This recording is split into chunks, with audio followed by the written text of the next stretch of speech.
fire and hot mess. Won't bring you church dynamics, make you feel free of judgment. My podcast is the one to make you feel blessed, not shameless. Free from shackles and chains. I'm just not.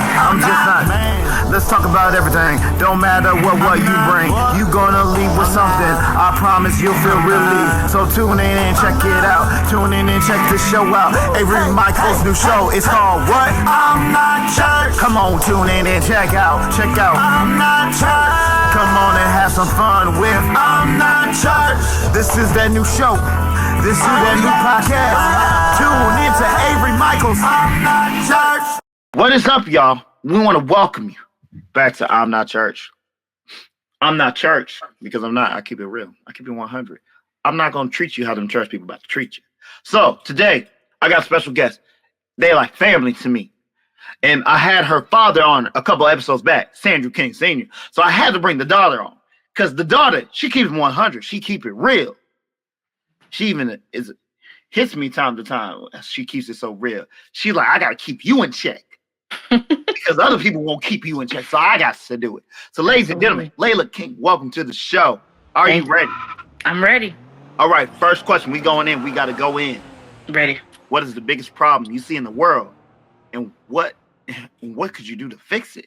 It's not a lot of love out here, man. You know? Not a lot of love. It's not a lot of love, you know? People caring for one another. People treating people with respect that they deserve. We just treat people so wrong, and God didn't make us that way. Okay? He said, love thy neighbor. Love. Not judge them. Not judge them. Not hurt them. Don't steal from them. Love them. Love them. So you're saying the biggest problem is there's no love. There's no love out here. So we got to show more hurting. love. We all selfish people out here trying to get what we get from people. But where's the love? Where's the care? We got to have that God love. That God love. Got to be like Jesus. Yes. No Diddy, but that God love. Yes, that God love. No Diddy love, but God love. No Diddy love. Not the devil. No. God love. All God right. Love. So that's question number one. So how do we fix it? Just share more love, give him more love. What do we do? Having love, just that natural love, you know, not having to know somebody to show them that love and compassion and respect. Because once you show somebody some love, they like, hey, somebody cares out here, and then they put it forward. Okay, you gotta pass it forward to the next people. Okay, that's the only way we can bring each other up, especially with love. Showing love. Man, love it. It means so much. Yeah. And I think that's one of the problems that we have, especially in the churches today. We not showing the love. We showing that, what's the best way? That TV love. TV love. Where we put on our acting skills, where we come in. Our Saturday's best. Our Saturday best skills. Our Saturday best. And we show that Hollywood love, that get me through the day love, that side eye love. The side eye love. Man, and that'd be real. That'd be real at the church. You be walking in and all of a sudden you get that love you. Okay. And it's like bombastic. I was like, what love was that? I don't want your love. I don't want that. That's not what I want. That's not what I'm here for. That's not what I'm here for. We gotta show more love and more care, more feeling. Yes. See, the real love. The one thing I love about real love is like the real love. You feel that before you get in the church, and you feel that after you leave the church. It should be even more after you leave the church. Man, I should come here with more love than I came with. I should leave with more love than I came with, because that's how loving we should be, and not judge. Woo! So judgmental in the church. Judgmental. Okay. And that be real. It do be real. Which leads me to my next question, because we were talking about that the other day, where it's like the problem that we see in the church is there's so much judgment. Yeah. Now, with you being a young person in the church and everything like that, the judgment that you see coming left and right. Yeah. Which causes young people to exit stage right. Yes.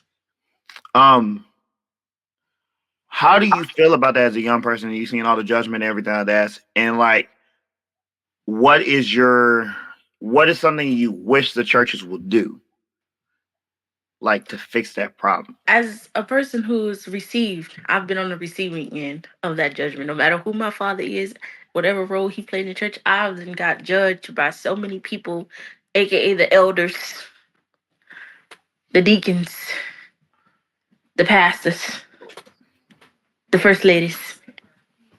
The judgment is I mean, as a young person, especially living in the world 2024, it's a lot that we have to deal with outside the church, with social media, our day-to-day lives. And like, you come to church to get that love, especially because you grew up with these people. Like, you then seen them from a baby to you, the age I am now, 21, and you expect for them to be like, they should open you with open arms, like your sins are not any worse than my sins. Like, God, I don't know. This is a touchy subject for me, because I done seen so many of my friends leave the church because of judgmental people in the church, and it's just, Mm. it's like, why judge us? We come here. God says, "Come as we are." Come as for who we are. Bring the Mm. children unto me, the youth. And then we have these youth events to bring the youth, just to slap the word on there, to see, to show, to put on a TV screen that, oh, we care about our youth, we're bringing them into the church, and we're doing this for them. And then behind, there's nothing after that. It's just for a moment. For a moment of sense. For a And I think moment. that's the one thing I hate is when churches do a moment. They'll do a moment for the youth just to show that they got youth. When really, I'm like, and when I was AY leader, that was one thing I was like, consistency is always the key. If you're not showing consistency, the youth have no reason to be there. And one thing about, and I tell people all the time, the one thing about the world is very attractive. But the thing about the world is very consistent in their attractiveness. Yeah. So that's the reason why young people, like, they'll stay out in the world, they'll do things in the world because it's very attractive. It tunes you in. And once you're in, you're kind of like, it's kind of like a TV show. You locked in for every new Yeah. season, every new episode. You're like, let's keep going, let's keep going. I gotta watch this till it ends. Whereas at the church, some churches they'll do it like it's kind of that one hit wonder. Whereas like you get that Yeah. one song and you're like, ooh, this that song, and then it's gone. And then you're like, all right, you got another one? No, no. Oh, that was it. Oh, that was it till next year. Okay, let me know when y'all back running. I might come back. Might. Mike. And that's the thing, might. And I think a lot of people miss that part. And if you're not showing consistency, you're gonna lose the euphacy and the Yeah. euphacy over there. And I think the biggest challenge is the church. Then they don't take into fault themselves. No. They blame the world, they blame outdoor, they blame everything. Like they're like, it's not us. We didn't do It's no nothing. accountability. Like, They have no you, accountability. And I look at them and I'm like, so y'all don't you the take blame. problem. I was like, You the y'all don't problem. realize you were the problem, You are the man in the mirror. Please look into it. Please. man. Please. And one thing, and I love that song by Michael Jackson. He's like, I'm starting with the man in the mirror. I'm asking him to change his way. I was like, y'all gotta listen to that word. He said, I'm starting. Sometimes you gotta start with yourself. You have to start with yourself. Before you can try to help others, fix others, start with yourself. It's kind of like when you're on that airplane and you rolling. When they said that mask drop, it don't say put the mask on the person next to you. It don't You say gotta put help the mask. yourself. They You have to said put change it on you yourself. first. It's like help yourself first, then help the person next to you. And I think as a church, we Just because like you act sanctified your, don't mean you your dad sanctified. said it. He was like, this the church is supposed to be like a hospital. I like, no. And he's like, it can't be a hospital because like the thing about it is we too busy trying to save ourselves instead of saving the people next to us. Mm-hmm. And I'm like, that's unfortunate. That's unfortunate when you on the other side. I felt, and the bad thing is like I've been on both sides of the book in churches. I've seen the judgment side where I was next to people who were doing the judgment side, and then I was also on the side where I was receiving the judgment side. Mm-hmm. And like I look at it, and one thing I tell people all the time, I was like, I have no right to judge you. I'm not I God. don't. I'm like, I'm not. I don't got a heaven or hell to put you in. all I got is loving arms to welcome you in it. And I was like, I love everybody. I have no room for hate. I have no room for. I might not like what you did, Yeah. but my thing is like, live your life. How you live your life is not my problem. I got friends who've done stuff. I've done stuff, and the thing about it is like my thing. One thing I realized about the young people, and I think like especially the youth in the world today, like you Mm-hmm. got people who got tattoos, you got people who wear jewelry, you got people who smoke, drink, do all this stuff. My thing is like live your life.